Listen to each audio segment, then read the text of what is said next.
We're back. This time we're going to be taking a look at the Month 2 Temporal Cold War OP prize. This time it's Azati Prime, the aquatic Xindi cruiser. And it's another one I borrowed from my friend, so we're missing our generic captain as well as our tokens. But we got everything else here and we're going to take a look. There we have our Xindi-Aquatic cruiser dial. It's another one that we're seeing for the first time here. There we have our Xindi-Aquatic cruiser. Maneuvers on there are pretty standard to what you expect. All the tight turns are in red. It was a gigantic ship in the show. It's actually kind of surprised how small it is. I expected this to be the final prize ship for the event and actually be on a large base, but so not surprised to see those in red. The one reversed is actually pretty surprising, and as far as the rest of the movement goes, pretty standard center there, nothing unexpected on that. Here we have our named Azati Prime. 4 attack, 1 agility, 6 hull, 3 shield. 2 tech upgrades, 2 weapon upgrades, and a crew upgrade for 28 points. Evasive, target lock, scan, and battle station. And our ability is, when defending during the roll attack dice step, you may discard a token from beside your ship, either evasive, scan, or battle station, to force the attacking ship to roll 1 less attack die. It's an interesting ability, has its uses, but the only thing I can really see it for is getting rid of the scan token to roll less attack die. I think I'd rather have the free evasive or the battle station ability than 1 extra die when defending. We have our generic Xindi-Aquatic cruiser. You're losing 1 shield on there, and you're losing 1 tech upgrade for 26 points. I'm going to totally butcher this guy's name because it's been a while since I watched Enterprise, but I think it's Kiafet Amansur is our captain. Captain skill of 5, 1 elite talent for 3 points. When defending during the modified defense dice step, you may re-roll 1 of your blank results. If your ship's hull value is greater than the attacking ship's hull, you may re-roll all of your blank results. Being that this ship has a hull of 6, there's only a handful of ships that aren't going to have a higher value than you. So definitely a nice ability and very fitting for the ship that he comes with. For our elite talents, we have Ibix Dynasty, 5 points. Add 2 weapon upgrade slots to your upgrade bar. If this card is discarded, your ship loses these upgrade slots.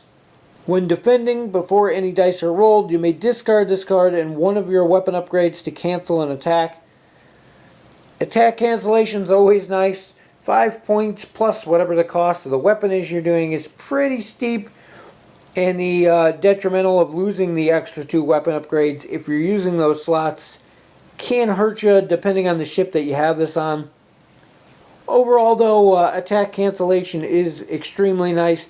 If you have a weapon upgrade that's either disabled and you don't plan on re-enabling it, or something cheap and throwaway, then well worth its points cost to cancel an attack. For crew upgrades, we have Aquatic Counselor, 5 points. When defending during the roll defense dice step, you may disable this card to roll 1 additional defense die, or when defending during the roll defense dice step, you may discard this card to roll 2 additional defense dice. Kind of an interesting one.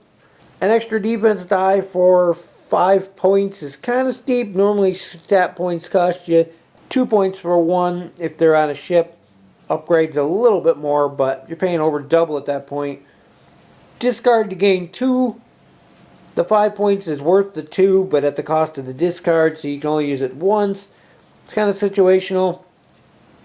Extra dice are always good though, so in the long run it may pay for itself. It's really up to you if it's something you wanted to invest in. For weapon upgrades, we have Prototype Weapon, 5 points, attack value of 5, range 1. As an attack, discard this card and your captain card to perform the attack.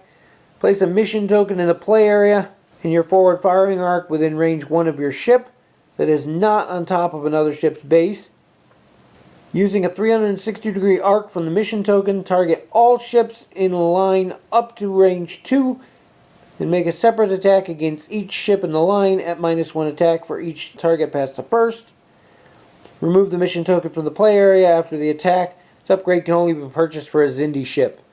Basically, it gives you the ability to launch a smaller version of the Xindi weapon ship out up to range 1 away from your ship in your forward firing arc, and then you get a range 2 blast attack off of that small thing that you launch. It's a one-shot deal, but it can hit up to multiple targets. 5 dice is pretty entertaining. It's an interesting weapon. Can really see this getting used on some of the smaller, like the insectoid fighters. That seems like it'd be a lot more entertaining for use on them. This larger ship with the bigger fire arc seems like you'd be better off using your other weapons. But definitely an interesting option. I can't wait to see this one actually get used. I've seen weapons similar to this in different games, but it's the first thing like this we've actually seen in this game. For our tech upgrades, we have Escape Pod, 1 point. Whenever one of your crew upgrades is supposed to be discarded, you may place that upgrade beneath this card instead. When an upgrade is beneath this card, it cannot be targeted or used in any way. They forgot the word "be" there, so it says it cannot targeted. If your ship's destroyed, you may remove the crew upgrade from beneath this card and deploy it to a friendly ship within range 1 to 3 of your ship. Very interesting ability that basically not only saves your crew member from being discarded, it then, if the ship is destroyed, lets you redeploy that crewman to another ship. It's a very interesting ability, well worth the 1 point if you have the tech spare, or if you have the tech slot to spare for the upgrade here. We come with our additional rules card covering the Xindi faction. This shows where the Xindi faction falls in the initiative order of all the other factions. Right there after the Kazon and before the Bajorans, kind of in the middle of the pack. Not too high, not too low. Here we have our base for Azati Prime. 180-degree front arc, very nice. No rear arc, unfortunately. And our Xindi-Aquatic cruiser, again, 180-degree front arc, no rear arc. The model's kind of cool. Not a lot of painting. There's like very subtle highlights on it, and that's about it. But the ship from the show was pretty cool looking. It pretty much represents that. My only complaint really is the size. In the show, this little bay right here in the front where the peg mounts on is actually big enough they scoop up the NX-01 ship and fly it around in there. And they actually fly it back towards Earth at the end. Definitely a massive ship as far as that goes. I really expected this to be the final prize for the entire Cold War event. And have it be a massive ship on a large base like the Borg cubes or the Xindi weapon.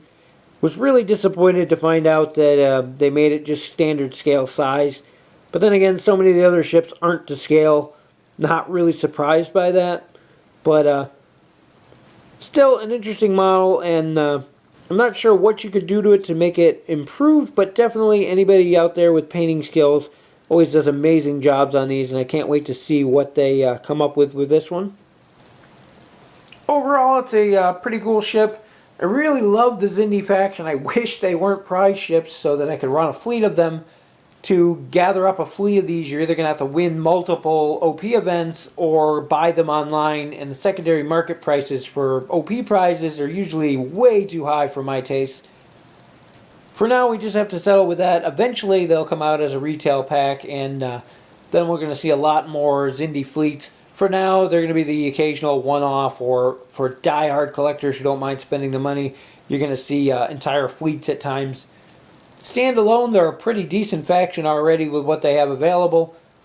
This pack definitely adds to that. Got a really nice captain, a really nice ship, and several really cool abilities in here. The prototype weapon is definitely a interesting one. It's a little costly at a 5-point discard, but has a lot of damage potential there. And definitely could see that getting used, like I said earlier, on the smaller insectoid fighter ships. And they can just wreak havoc with that thing. The Escape Pod's a really cool card. I like that even for cross-faction use, since it's not limited to just Xindi ships. For 1 point, that is extremely nice. I actually like that better than the Escape Pod the Federation have. And like I said before, not only does it save your crewmen, it lets you redeploy them to another ship after this ship is destroyed, as long as it's in range, which really, really is a nice card. And I hate to see something like that in a prize pack where it's such a good card, especially if you're running heavy crew builds. If you have a tech slot and 1 point or 2 points if you're running cross faction, there's absolutely no reason not to take that on anything running heavy crew. The downside is trying to track down a bunch of these ships to get those, and that's where the problem lies.